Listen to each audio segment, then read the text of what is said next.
چھٹی بات اس آیت کریمہ سے ہمیں جو معلوم ہوتی ہے وہ یہ معلوم ہوتی ہے کہ اللہ تعالیٰ بندوں کو ثواب اور بدلہ دینے میں کچھ حکمتیں اپناتا ہے. اس حکمت کا ہمیں اس آیت کریمہ سے پتہ چلتا ہے. جسے اللہ تعالیٰ نے اس آیت کریمہ میں فرمایا فَأَثَابَكُمْ غَمًّا بِغَمٍّ کہ اللہ تعالیٰ نے تمہیں غم کے ساتھ غم دیا. تو یہ جو غم ہے، ایک غم دو غم، یہ دو غم جو عطا کیا اللہ تعالیٰ نے یہ بدلہ ہے. یہ کیا ہے؟ بدلہ ہے. تو اس میں حکمت کیا ہے؟ حکمت یہ ہوتا ہے کہ ایک غم کے ساتھ دو غم دیا گیا. کیوں؟ تو اس لیے دیا جاتا ہے کہ ایک غم انسان جب کسی کے اوپر ایک غم آتا ہے، ایک تکلیف آتی ہے، وہ تکلیف بہت بڑی لگتی ہے انسان. لیکن جیسے ہی اسی تکلیف کے ساتھ اللہ ایک اور تکلیف دے دیتے ہیں تو ایک تکلیف کے بعد دوسری تکلیف کا آنا یہ ہلکا کر دیتا ہے. تکلیف تو ملنی ہے، بدلہ تو ملنا ہے، کیونکہ آپ نے کچھ غلط کیا ہے تو وہ تو ملنا ہی ملنا ہے. لیکن حکمت اللہ کے رب العالمین کی یہ معلوم ہوئی کہ ایک غم دو غم دینے کے بعد یہ ہوتا ہے کہ انسان کو اس تکلیف کی جو شدت ہوتی ہے وہ کم ہو جاتی ہے. ہوتا ہے نا بسا ہوگا کبھی انسان کو ایک تکلیف ملی ہوتی ہے، ایک ہی تکلیف ملی ہے تو بہت بڑی لگ رہی ہے، ایک اور تکلیف آ جاتی ہے وہ ہلکی ہو جاتی ہے. تو ایسی غم پہ غم جب ملتا ہے تو وہ ہلکا ہو جاتا ہے. یہ اللہ رب العالمین کی حکمت ہے. تو یہ معلوم ہوئی. ساتویں بات اس آیت کریمہ سے یہ معلوم ہوئی کہ اللہ تعالیٰ کے لیے حکمت کا ثبوت ملا کہ اللہ رب العالمین الحکیم ہے، حکمت والے ہیں، تو وہ حکمت اپناتے ہیں. اس کا ثبوت ملا کہ اللہ تعالیٰ جو بھی کام انجام دیتے ہیں اور جو بھی شریعت اللہ رب العالمین کی ہے اس شریعت میں اللہ رب العالمین کچھ حکمتوں کو اپناتے ہیں. ٹھیک ہے، یہ کیسے معلوم ہوا؟ اللہ تعالیٰ نے فرمایا تمہیں غم پر غم اللہ نے پہنچایا. کیوں؟ لِكَيْ لَا تاکہ تم نہ ہو جاؤ، اللہ تحزنوا تاکہ تم غمزدہ نہ ہو جاؤ. تاکہ تم غمزدہ نہ ہو جاؤ، تاکہ جو ہم کہہ رہے ہیں نا اس لیے تاکہ تم غمزدہ نہ ہو جاؤ. اس کا مطلب اللہ تعالیٰ حکیم ہے، حکمت ہے، غم نہ پہنچانے کی یہ حکمت ہے. اچھا، دو گروہ تھے، دو فرقے تھے، ایک جہمیہ اور ایک اشعریہ. ان کا کہنا یہ تھا کہ اللہ رب العالمین کچھ بھی جو انجام دیتے ہیں وہ اس میں کوئی حکمت نہیں ہوتی، نہ کوئی حکمت ہوتی ہے نہ کوئی وجہ ہوتی ہے. کیوں؟ وہ ایسا کیوں کہتے تھے؟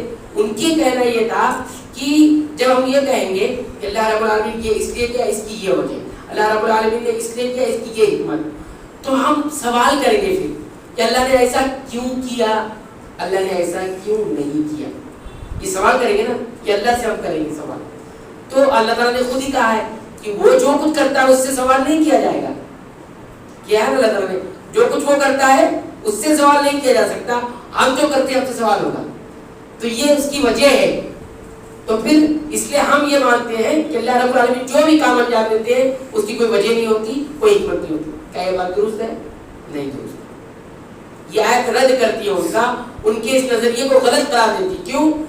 کیونکہ اللہ رب العالمین کے کام کی حکمتیں ہوتی ہیں، وجوہات بھی ہوتی ہیں. جیسے کہ اس آیت میں بتایا گیا کہ غم پہ غم اس لیے ملا تاکہ تم غمزدہ نہ ہو، اداس نہ ہو. ٹھیک ہے، کیونکہ اللہ تعالیٰ نے خود کہا ہے وَمَا خَلَقْنَا السَّمَاوَاتِ وَالْأَرْضَ وَمَا بَيْنَهُمَا بَاطِلًا، ہم نے آسمان کو زمین کو نہیں پیدا کیا بیکار. یعنی اس کی حکمت ہے، اس کا ایک مقصد ہے، اس کا ایک وجہ ہے. تو ہم یہ کہیں گے کہ اللہ رب العالمین جو بھی حکم جاری کرتے ہیں کائنات میں اور جو بھی کام انجام دیتے ہیں اس کی حکمت ہوتی ہے. یہ ان کا یہ نظریہ غلط ہے. آٹھویں بات اس آیت کریمہ سے یہ معلوم ہوتی ہے کہ اللہ رب العالمین کو اپنے بندوں کے لیے یہ بات پسند ہے کہ وہ غمزدہ نہ ہو، غم نہ کرے، اپنے دل کے اندر غم پال کے نہ رکھے، اداس نہ رہے. یہ اللہ رب العالمین پسند کرتے ہیں. یہ کیسے معلوم ہوا؟ اس طرح معلوم ہوا کہ اللہ تعالیٰ تقدیر میں غم پر غم لکھ دیتے ہیں، مصیبت پر مصیبت لکھ دیتے ہیں. لکھ دیا نا، تقدیر میں لکھ دیا ہے. کیوں لکھا ہے؟ تاکہ غمزدہ نہ ہو، اداس نہ ہو. اس کا مطلب اللہ رب العالمین کو پسند ہے کہ بندے اداس اور غمزدہ نہ رہیں. غم اور اداس رہنے سے کیا نقصان ہوتا ہے؟ غم کرنے سے، اداس رہنے سے، ہمیشہ انسان سیڈ رہے، ہمیشہ اپنے اوپر ایک وہ طاری رکھے، اس سے نقصان یہ ہوتا ہے کہ انسان کا دل سکڑنے لگتا ہے، دل سکڑنے لگتا ہے اور انسان کھلا دل کا نہیں ہو پاتا ہے، اپنے دل کو چوڑا نہیں، سینہ چوڑا نہیں ہے اس کا، یعنی اس کے دل میں وسعت نہیں رہتی، دوسرے کے لیے جگہ نہیں رہتی، یہ نقصان ہوتا ہے غم زدہ رہنے والے کے لیے۔ جو انسان خود غم میں ہے، پریشانی میں ہے، اس کا دل سکڑا رہے گا کہ نہیں رہے گا؟ تو کہتے ہیں کہ اس لیے انسان کو چاہیے کہ جب اللہ کو پسند ہے کہ اداس نہ رہو، تو اپنے آپ کو عادی بنایا ہے انسان کہ اب اداس نہ رہے، وہ کچھ نہ کچھ ایسی چیزیں کرتا رہے جس سے اس کا غم کم ہو، اس کی اداسی کم ہو، اور اپنے آپ کو اداسی سے دور کرے، غم سے دور کرے۔ اس سے یہ ہوگا کہ وہ اپنے آپ کو اس قابل بنا سکے گا کہ کچھ چیزیں خود سمجھ سکے اور دوسروں کو سمجھا سکے۔ غمزدہ انسان نہ تو خود سمجھ سکتا ہے اور نہ سمجھا سکتا ہے۔ ایک آدمی غمزدہ ہے، اداس رہتا ہے، اس کو آپ کچھ سمجھا نہیں سکتے، اور وہ بھی آپ کو بہت ساری چیز غم ہونے کی وجہ سے نہیں سمجھا سکتا۔ اس لیے یہ آیت کریمہ بتاتی ہے کہ غمزدہ نہیں رہنا چاہیے، اور جس کا ایمان اللہ پر ہے اس کو غم کی ضرورت ہے نہیں۔ ہاں، بشری تقاضے کے اندر غم آئیں گے، ایسا نہیں ہوگا غم سے آپ مکت ہو جائے انسان، ایسا نہیں ہوگا کہ لکھے لا تحزن، تم غم زدہ نہ ہو، اس کا مطلب غم آئے گا، ہوگی، لیکن بہت دنوں تک غم پالنا، بہت دنوں غم کو سہج کے رکھنا اور اس وقت اسی کو ہر وقت بولتے رہنا، کرتے رہنا، تو یہ اللہ تعالیٰ کو پسند نہیں ہے، بلکہ اس کو پسند ہے، یہ شیطان کو پسند۔ کیا فرمایا قرآن میں؟ قرآن میں فرمایا کہ شیطان چاہتا ہے کہ مومن غمزدہ رہے۔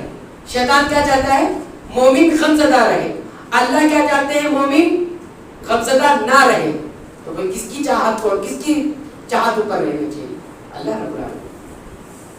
اس کے بعد نویں بات جو معلوم ہوتی ہے، 9 نمبر پر جو بات ہے، وہ یہ کہ اس آیت کریمہ میں بندوں کو تربیت دی گئی، ٹریننگ دی گئی۔ کیا ٹریننگ دی گئی ہے؟ کہ وہ جو چیزیں ان سے چھوٹ جاتی ہیں، کوئی نقصان ہو جاتا ہے، اس پر غمزدہ نہیں رہنا چاہیے۔ ٹھیک ہے؟ جیسے مثال کے طور پر اگر آپ کے پاس کوئی اچھی چیز تھی، وہ آپ سے چلی گئی، گم ہو گئی، چلے گئی، نقصان ہو گیا، آپ کو لگتا تھا یہ میرے لیے بہت اچھی تھی، چلے گئی غمزدہ، تو ایسی صورت میں آپ غمزدہ نہیں ہیں۔ بھائی جو چیز چلے گئی تو چلے گئی، غم کرنے سے واپس آتی ہے کیا چیز؟ نہیں آتی، تو غم کرنے کا کیوں؟ غم کیوں کرنے کا؟ وہ کہتے ہیں کہ اگر ایسی سچویشن آ جائے کہ آپ کے پاس کوئی اچھی چیز تھی، کوئی نقصان ہو گیا آپ کا، وہ چلی گئی، چھوٹ گئی آپ سے، آپ سمجھتے تھے میرے لیے بہت اچھا ہوگا، تو ایسے وقت میں کیا کہو؟ قدر اللہ وما شاء فعل، اللہ نے مقدر کیا تھا اور جو کچھ اس نے چاہا وہ ہو گیا۔ اللہ نے مقدر کیا تھا اور جو کچھ اس نے چاہا وہ ہو گیا۔ میں کیا کہوں؟ ہو گیا، ہو گیا۔ کسی کے پیسے لٹ گئے، کسی کا کوئی عزیز چلا گیا، کسی کو کوئی تکلیف پہنچ گئی، کوئی غم آ گیا، کوئی اچھی چیز چلے گئی، بیماری، کوئی اچھی چیز تھی چلے گئی، بیماری آ گئی، اللہ کی تقدیر میں لکھا تھا، اللہ نے لکھا تھا، وہ جو چاہا وہ ہو گیا۔ اب غم زدہ ہو کر اس کو واپس نہیں لا سکتے نا، غم زدہ ہو کر، بلکہ آدمی سلوشن کی طرف جائے، سلوشن کی طرف جائے، پرابلم کو نہ دیکھتے رہے۔ کہتے ہیں کامیاب اور ناکام انسان میں فرق کیا ہے؟ کامیاب انسان سلوشن کو سوچتا ہے، حل سوچتا ہے، سمادھان سوچتا ہے، اور ناکام انسان پرابلم کو دیکھتا رہتا ہے، ارے میری یہ پرابلم ہے، ارے یہ مسئلہ ہے، ارے وہ مسئلہ ہے۔ اور جو کامیاب ہوتا ہے وہ اچھا مسئلہ تو ہے، مسئلہ کہاں بھاگ میں جایا ہے، لیکن حل کیا ہے؟ حل ڈھونڈنا ہے۔ ایسے انسان کے ساتھ رہنا بھی چاہیے انسان کو، جو سلوشن کی بات کرے، پرابلم، اچھا آپ کے ساتھ یہ مسئلہ ہے، اور یہ تو بڑا مسئلہ ہے، یہ تو بہت بڑی بات ہے۔ پھر دوسرا مسئلہ اس کے ساتھ بھی تھا، اس کے ساتھ، ارے یہ سب تو ہے ہی، کیا حال ہے اس کا یہ بتائیے۔ ٹھیک ہے، یہ مسئلہ، تو اللہ تعالیٰ یہ تربیت دے رہے ہیں اس آیت میں، اس آیت میں یہ تربیت دی جا رہی ہے۔ اسی طرح اگر اب تو یہاں سے جو چیز آپ کی چلی گئی، نقصان ہو گیا، لیکن کوئی چیز آپ کو ناپسند تھی وہ آ گئی آپ کے پاس، بیماری کسی کو پسند نہیں لیکن آ جاتی ہے، نقصان کسی کو پسند نہیں ہو جاتا ہے، ایک چیز کا جانا، ایک چیز کا آنا، اس پر بھی اگر انسان کو ایسا لگتا ہے تب بھی وہی بات ہے، کیا؟ قدر اللہ وما شاء، یہ اللہ کے رسول نے سکھایا ہے، کیا کہے؟ قدر اللہ وما شاء فعل، اللہ نے مقدر کیا ہے، جو کچھ وہ چاہا ہے وہ کر دیا، اس نے چاہا تھا، پہلے اس کی مشیت میں تھا اور اس نے یہ کر دیا۔ یہ چیز ہمیں، اور غمزدہ ہونے سے کیا ہوتا ہے؟ کوئی چیز واپس نہیں آتی بلکہ انسان اور پرابلم میں آتا ہے۔ ٹھیک ہے، تو یہ بہت عظیم تربیت، آیت تربیت دیتی ہے، ٹرین کرتی ہے انسان کی پرسنالٹی کو، یہ کیا ہے؟ ٹرین کرتی ہے۔ اس کے بعد 10ویں بات اس آیت کریمہ سے معلوم ہوتی ہے کہ اللہ رب العالمین کا علم کتنا وسیع ہے. کیا فرمایا آیت میں؟ واللہ خبیر بما تعملون، اور اللہ تعالیٰ باخبر ہے، خبر رکھتا ہے کس چیز کی؟ بما تعملون، جو تم کرتے ہو. سبحان اللہ. اب تو تصور کیجیے، ہم جو کچھ کرتے ہیں اللہ باخبر ہے. کیا کیا کرتے ہیں ہم؟ ہاں، ایک ایک حرکت، یہ جو پلک جھپکتی ہے نا ہماری، کتنے لوگوں کی پلک جھپک رہی ہے، یہ سب اللہ کو باخبر. یہ پلک ہم جھپکا رہے ہیں نا، یہ اللہ کو کتنا وسیع ہے، ہاں کتنا وسیع ہے. اللہ تعالیٰ اپنے علم کے بارے میں کہتا ہے وَمَا تَسْقُطُ مِنْ وَرَقَةٍ إِلَّا يَعْلَمُهَا، کہ کوئی بھی پتا نہیں گرتا مگر اس کے علم میں ہے. وَمَا يَعْلَمُ مِنْ وَرَقَةٍ إِلَّا يَعْلَمُهَا وَمَا تَسْقُطُ مِنْ وَرَقَةٍ إِلَّا يَعْلَمُهَا وَلَا حَبَّةٍ فِي ظُلُمَاتِ الْأَرْضِ، اور کوئی بھی دانا زمین کی تاریکی میں، فی ظلمات الارض، زمین کی تاریکی میں کوئی بھی دانا، ولا یابس، کوئی سوکھی چیز، ولا رطب، اور کوئی بھی گیلی چیز، الا فی کتاب مبین، مگر اللہ نے کتاب میں لکھ رکھی ہے. تو کہتے ہیں درخت سے پتا گرتا ہے تو کب گرتا ہے، گر کے کدھر جاتا ہے، سب اللہ کو معلوم ہے. بتائیے، ایک آدمی انگلیوں کی حرکت کر رہا ہے، اللہ کو معلوم ہے. انگلیوں کی حرکت کر رہا ہے، اللہ کو معلوم. کتنا وسیع ہے. واللہ خبیر بما تعملون. اور صرف میں اور آپ نہیں، جیسے کتنی مخلوق ہے جو حرکت کر رہی ہے اور کام کر رہی ہے، سب اللہ کو علم ہے. یہ آیت بتاتی ہے.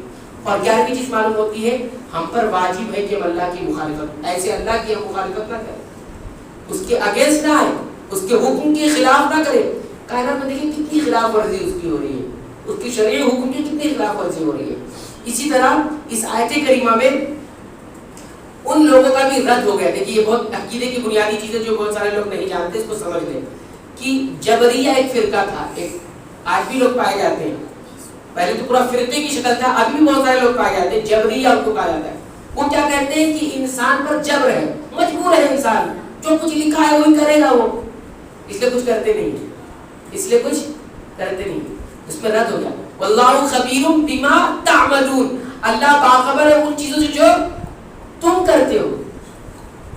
یہ نہیں کہا گیا کہ اللہ باخبر ہے جو وہ کرتا ہے. کیا کون کرتا ہے؟ تم کرتے ہو. اس کا مطلب تم جو کرتے ہو تمہارے اپنے اختیار سے کرتے ہو.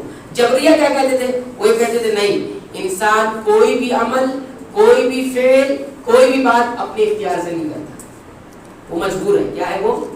مجبور ہے. مجبور ہے انسان؟ نہیں مجبور. مجبور ہوتا ہے انسان. تو ایک مثال میں عقلی طور پر دیتا ہوں کہ مجبور ہے انسان تو سڑک پار کر لیا کرے نا خود سے. ہاں، مجبور کرتا ہے کوئی، پہلے سڑک پار کرنا ہو تو پہلے دائیں دیکھے گا، بائیں دیکھے گا گاڑی آ رہی ہے کہ نہیں آ رہی ہے. ہاں، سگنل دیکھے گا کہ سگنل ہے کہ نہیں ہے، پھر تو جاتا ہے. اپنے اختیار میں ہے نا. یہ کیسے کہہ دیتا ہے کہ مجھے میرے اختیار میں نہیں ہے؟ اگر اختیار نہیں ہے تو دوڑ جائے، ایکسیڈنٹ ہو جائے گا. وہاں کیوں سوچتا ہے؟ کھانا کھانے سے پہلے 10 بار سوچتا ہے کون سا کھانا ہے کون سا نہیں کھانا ہے. اگر مجبور ہے تو کھا لے، اٹھا کے خراب چیز اٹھا لے، زہر کھا لے، آگ میں کود جائے. مجبور نہیں ہے نا، مجبور نہیں. آخری چیز آیت کریمہ سے معلوم ہوتی وہ یہ، اس آیت میں ان لوگوں کا بھی، ان لوگوں کے نظریے کو بھی غلط کرا دیا جو تقدیر کو نہیں مانتے ہیں. ہاں، اور وہ کیا کہتے ہیں، جیسے قدریہ تھے، وہ یہ مانتے تھے کہ اللہ تعالیٰ کو بندوں کے کام کا علم نہیں ہوتا. بندے جو کام دیتے ہیں، انجام دیتے ہیں نا، جو بھی کرتے ہیں چاہے صحیح چاہے غلط، اس کا علم نہیں ہوتا. کب ہوتا ہے؟ جب وہ کر لیتے جب ہوتا ہے، اس سے پہلے نہیں رہتا. وہ کیا کہتے ہیں، جیسے بھی ہم نے نماز پڑھی نا، یہ اللہ کو پہلے معلوم نہیں تھا، یہ اللہ کو پہلے نہیں معلوم تھا، جب ہم نے پڑھ لیا تب اللہ کو معلوم تھا. وہ یہ کہتے ہیں. اور ہمارا عقیدہ کیا ہے؟